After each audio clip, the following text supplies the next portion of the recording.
Hello दोस्तों, नमस्कार। बीवी सर यूके में आपका फिर से स्वागत है। जैसा कि हम उत्तराखंड डीएलएड एंट्रेंस के लिए शिक्षण अभिरुचि के अंदर बहुत सारी टॉपिकें हमने पिछले वीडियो में देखा। आज इसका महत्वपूर्ण टॉपिक चल रहा है, वो है शिक्षण सामग्री। सबसे पहले हम यहाँ पे समझेंगे कि शिक्षण सामग्री क्या होती है और ये किस प्रकार से कक्षा में एक टीचर के लिए एक बहुत अच्छा सहयोग प्रदान करती है और बच्चे के अधिगम में बहुत सहायक सिद्ध होती है। तो ये बहुत महत्वपूर्ण टॉपिक है। यहाँ से पिछले विगत वर्षों से कई सारे प्रश्न बने हैं और बनते रहेंगे। और जब आप एक प्राथमिक लेवल में डीएलएड के बाद एक टीचर बनते हैं तो इन सामग्रियों की आपको नितांत आवश्यकता होगी। चलिए स्टार्ट करते हैं। सबसे पहले शिक्षण सामग्री क्या है, इसके विषय में हम समझ लेते हैं। सबसे पहले शिक्षण सामग्री की परिभाषा को देखते हैं। शिक्षण सामग्री की परिभाषा की बात करें तो शिक्षण सामग्री वे सभी साधन हैं जिनकी सहायता से शिक्षक शिक्षण कार्य को सरल, रोचक और प्रभावशाली बनाता है। या हम कह सकते हैं कि शिक्षण सामग्री वह माध्यम है जिसके द्वारा छात्र किसी विषय को देखकर, सुनकर, छूकर, अनुभव करके आसानी से समझ सकता है।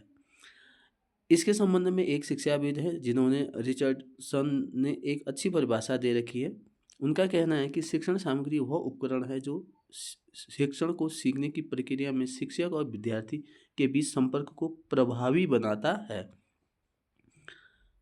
यूँ कहते हैं सरल शब्दों में कि शिक्षण सामग्री वह वस्तु या साधन है जो अध्यापन को समझने योग्य, रुचिकर और स्थायी बनाता है। अगर लाभ की उदाहरण की बात करें तो ब्लैक बोर्ड हो गया, चार्ट हो गया और मॉडल, वीडियो क्लिप्स और ग्लोब प्रयोगशाला उपकरण आदि। अब बात करते हैं हम शिक्षण जो सामग्री है उसके प्रकार हैं भाई। अलग अलग लगभग मुख्य रूप से हम 3 प्रकार यहाँ पर देखेंगे। जैसे पहला प्रकार है मौलिक शिक्षण सामग्री, जिसको हम प्राइमरी या कॉन्क्रीट टीचिंग मटेरियल कहेंगे। तो इसमें क्या होता है कि वास्तविक चीज़ों को ज़्यादा प्रदर्शित किया जाता है बच्चे के सामने, कोशिश ये की जाती है। जैसे परिभाषा की बात करते हैं, मौलिक या ठोस शिक्षण सामग्री वह है जो वास्तविक वस्तु या अनुभव पर आधारित होती है। इसमें विचार हो सकती है, कहानियाँ हो सकती है। यह छात्रों को सीधे देखने, छूने या अनुभव करने का अवसर देती है। उदाहरण के लिए जैसे हमने जीव विज्ञान में पढ़ाना है तो पत्ते, फूल, बीज या जानवरों के नमूने ले सकते हैं। अगर हमें मिट्टी के बारे में बताना है तो मिट्टी ले सकते हैं। पानी, पत्थर, रॉक के बारे में बताना हो तो वास्तविक वस्तुएं जैसे चौक, कंघा, कप इत्यादि का हम प्रयोग कर सकते हैं। अब इसके फायदे क्या हैं छात्रों को? तो छात्रों की इंद्रियों के माध्यम से सीखना आसान हो जाता है बच्चा, क्योंकि वो देखता है, उनको अनुभव करता है, वो वास्तविक रूप से उनको देखता है या प्रत्यक्ष रूप से देखता है तो वो ज़्यादा स्थायित्व होता है। जैसे जटिल अवधारणाओं को समझने में मदद करता है, यानी कि जो कंसेप्ट थोड़ा सा कठिन होते हैं, टफ रहते हैं, उनको भी वो आसानी से समझ जाता है। आगे बात करते हैं अनुकृत शिक्षण सामग्री। तो ये क्या होते हैं, इसकी परिभाषा को समझ लेते हैं। सबसे पहले परिभाषा है अनुकृत या प्रतिनिधि सामग्री वह है, जैसे यहाँ पे प्रतिनिधि यानी रिप्रेजेंटेटिव कहा है तो यानी कि अर्थ है कि कोई किसी चीज़ का प्रतिनिधित्व कर रहा है, यानी कि एक मॉडल के रूप में आपको प्रदर्शित करना होता है।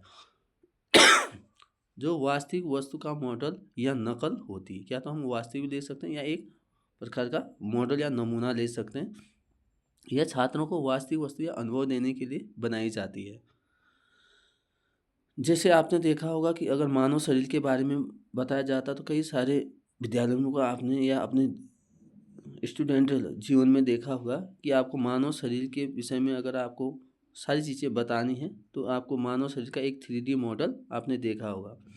अगर भूगोल की बात करें तो उसमें आपने ग्लोब की बात देखी होगी, ग्लोब देखा होगा जो ट्रू मॉडल ऑफ अर्थ का होता है।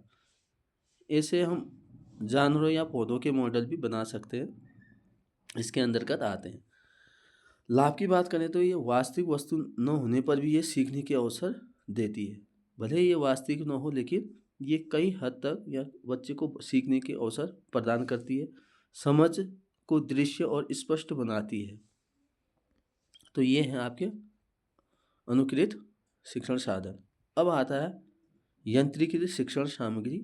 आजकल इसका बहुतया प्रयोग किया जा रहा है, जिसको हम मशीन या मैकेनिकल टीचिंग मटेरियल भी कहते हैं। आजकल जैसे डिजिटल बोर्ड है, प्रोजेक्टर है, कंप्यूटर है, तो इसका बहुतया प्रयोग भी हो रहा है। तो सबसे पहले देखते हैं परिभाषा। यंत्रीकृत या यांत्रिक शिक्षण सामग्री वह है जिससे मशीन, यंत्र, तकनीकी उपकरण का जो उपयोग होता है, यह शिक्षण को और अधिक रोचक और इंटरेक्टिव बनाते हैं। जैसे उदाहरण के लिए जैसे प्रोजेक्टर हो गया, लैब उपकरण हो गए, कंप्यूटर हो गए, सिमुलेशन हो गया, ऑडियो विजुअल डिवाइस हो गए, विज्ञान प्रयोगशाला के यंत्र आदि।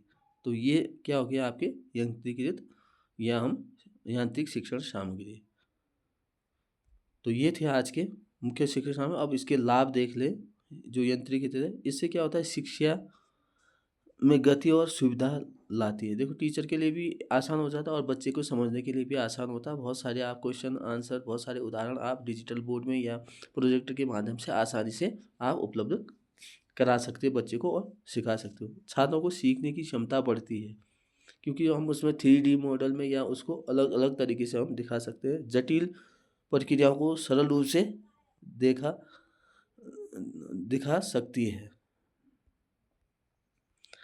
अब देख लेते हैं जो महत्वपूर्ण जो साधन है आज के डेट में। अब इनको हम देख लेते हैं ये कौन कौन से साधन हैं। यहाँ से पिछले बार बहुत सारे प्रश्न पूछे गए थे, जैसे हमने ओरिजिनल में देख लिया। देखो, इसमें भी आते हैं आपके श्रव्य, आते हैं दृश्य। जैसे श्रव्य मतलब केवल सुन सकते हैं और दृश्य जिनको केवल देख सकते हैं। तो इसमें देखेंगे आप, जैसे मौलिक में, जैसे श्रव्य में जिसको हम खाली सुन सकते हैं, जैसे नई पुरानी, जैसे ऑडियो में कहानियाँ हो गई, लघु कथाएं हो गई, पंचतंत्र की कहानियाँ हो गई, अंतर कथाएं हो गई, दृष्टांत हो गए, लोक कथाएं हो गई, सूक्तियाँ हो गई, लोकोक्तियाँ, मुहावरे, परिभाषाएं, कविताएं, गीत और उद्धरण और चुटकुले। तो ये हो गए आपके ऑडियो विजन। और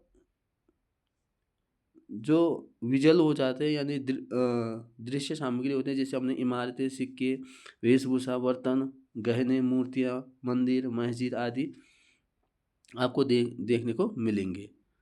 ठीक, तो ये जो हो गए मौलिक के अंदर। और इसके बाद बात करते हैं हम अनुकृत, जिसमें इसमें दो प्रकार के आपको देखने को मिलेंगे। जैसे एक तो श्रव्य दिखेगा, एक दृश्य। श्रव्य मतलब जिसको हम केवल सुन सकते हैं, जैसे अनुकरण कराना, जैसे पशु पक्षियों की बोलियां, नाटक, ये सारे इसके अंदर आ जाएंगे। अगर दृश्य की बात करें, जैसे विभिन्न प्रकार के चित्र, हमने चार्ट वगैरह, मानचित्र, छाया, दंड चित्र, रेखा चित्र, मूर्तियाँ, मॉडल, ये सारे आपको देखने को मिलेंगे। ठीक, अब श्रव्य दृश्य मतलब दोनों चीज़ें हैं। इसमें क्या हो सकती है, जैसे हमने नाटक करा दिया, लघु नाटिकाएँ करा दी, या नुक्कड़ नाटक, जैसे एकांकी हो गई, जैसे एक ही व्यक्ति बहुत सारी एक्टिंग करता है, ऐसे प्रहसन आदि, ये सारे किसके अंदर आ जाएंगे, श्रव्य और दृश्य। इसमें क्या सुनाई भी देगा और दिखेगा भी। तो ये आ गया अनुकृत। अब यंत्रीकृत जो होता है, मैकेनाइज जो होते हैं, इसमें बहुत सारे हैं, इसको नीचे देख लेते हैं। इसमें भी आपको देखेंगे श्रव्य और दृश्य, और दोनों श्रव्य दृश्य।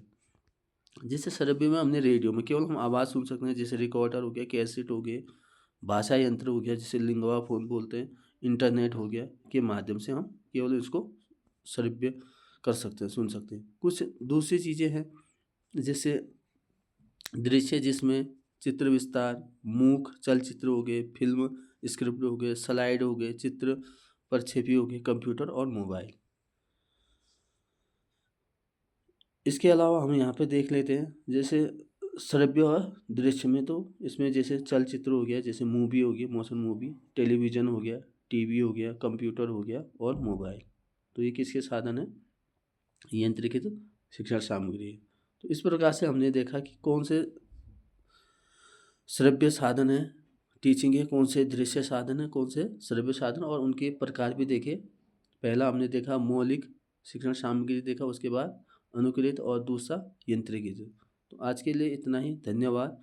अगले वीडियो में हम फिर कुछ रोचक टॉपिक और जो DLED एंट्रेंस के लिए बहुत महत्वपूर्ण रहेंगे उनको लेकर आएंगे।